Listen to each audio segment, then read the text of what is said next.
Hey there, folks. It's Vera. It's been a little while. I've kind of been buried in a lot of work, a lot of stuff. It's been a very busy summer. And it's nice to be back. It's especially nice to be back doing something fun, particularly Funzze. You know what? Next time they send me something, I should ask them how the heck to pronounce the company name. They've sent me another thing to try out, which means a couple things. The big one being this video will not be monetized and not many people will see it, but I'm still gonna have fun talking about it. For as long as they'll keep sending me stuff, I'll keep talking about this. So this, oh boy.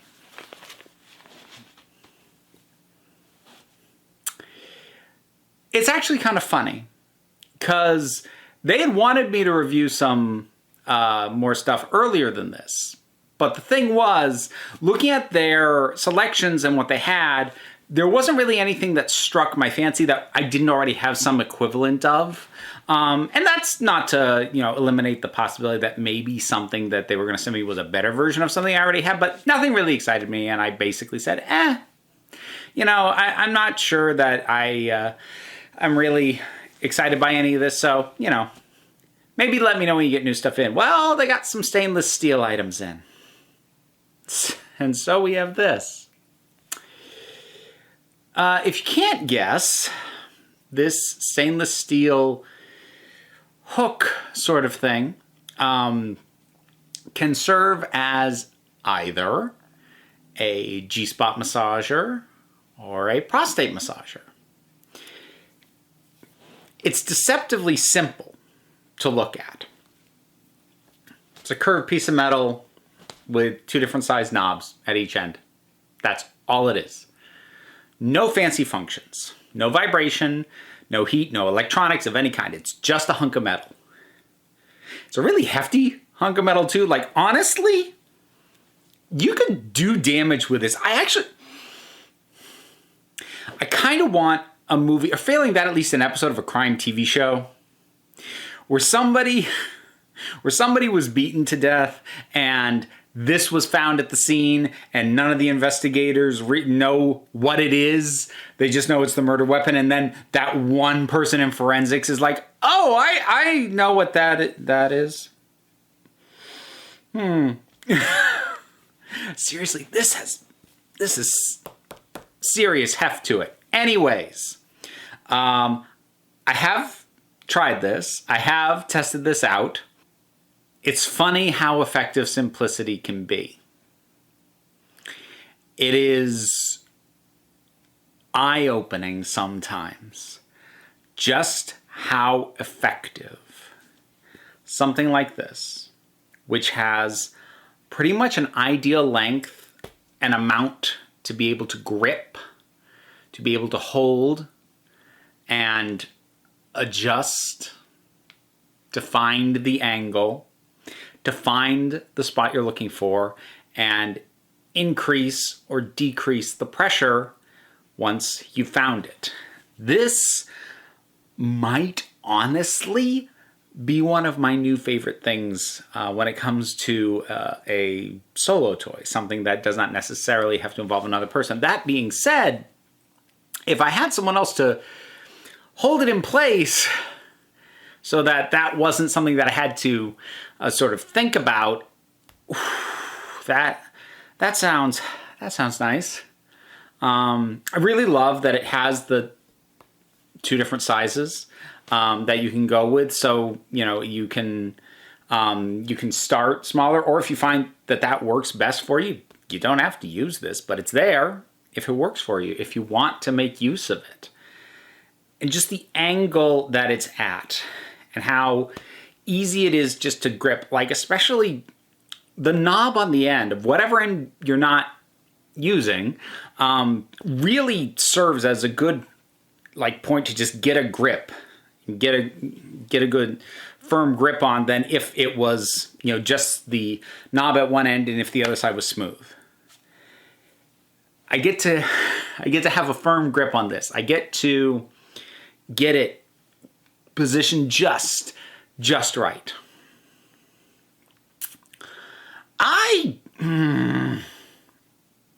having one of these moments of, do I want to say this? I might as well, it's relevant. I have not ever successfully had a prostate-induced orgasm. As yet, that is simply not an experience I've got to have. I have come incredibly close with this. Like, I am 99.5% certain that next time I use this, I will get there.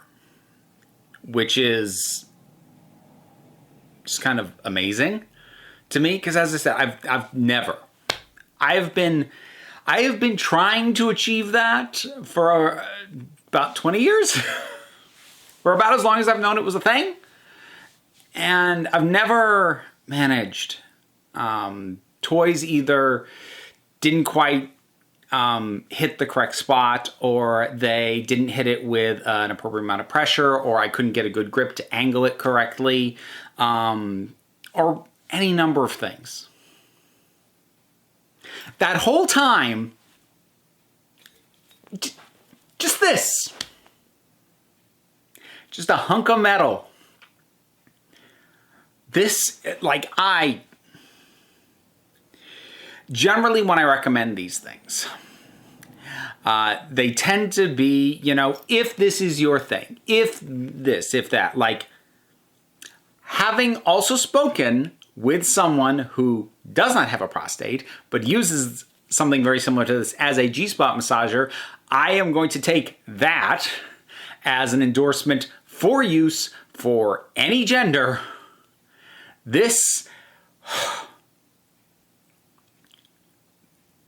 is perfect simplicity distilled. This is goddamn amazing. I love this thing. I do still want to see it used as a weapon, though. So there we have it. You know what the funny thing is? Part of me wonders, given the not entirely clear use of the thing, I wonder if I could get away with not censoring the thumbnail. No, I'll probably have to censor the thumbnail, but it's fun to think about regardless. And it's definitely fun to use. So there will be a link in the description for the website and for this item in particular. I have not been let down by their products, but this one is definitely my new favorite. So, yeah. Highly recommended.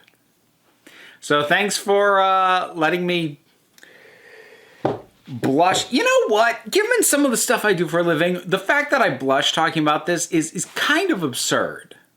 Like, can we acknowledge that it's a little weird that I get slightly flustered? Is it just because I know this is going to go on YouTube? Is that what it is? Is it that, like, me talking about it is way less performative than actually, you know, making use of it? I mean, you know, performative when there's a camera there. When I'm completely on my own, I don't have to worry about performing to anybody, and that's quite lovely too. I'm gonna stop. Thank you so much for watching. Links in the descriptions for various things that I do on if you wish to support me, but don't have any interest in seeing that kind of content from me. It'd be interesting if you got to the end of this video if that were the case, but, you know, links in the description. Comments, like, subscribe, bleh. Thank you for indulging me. And please remember that you are beautiful, you are valid, and you are loved.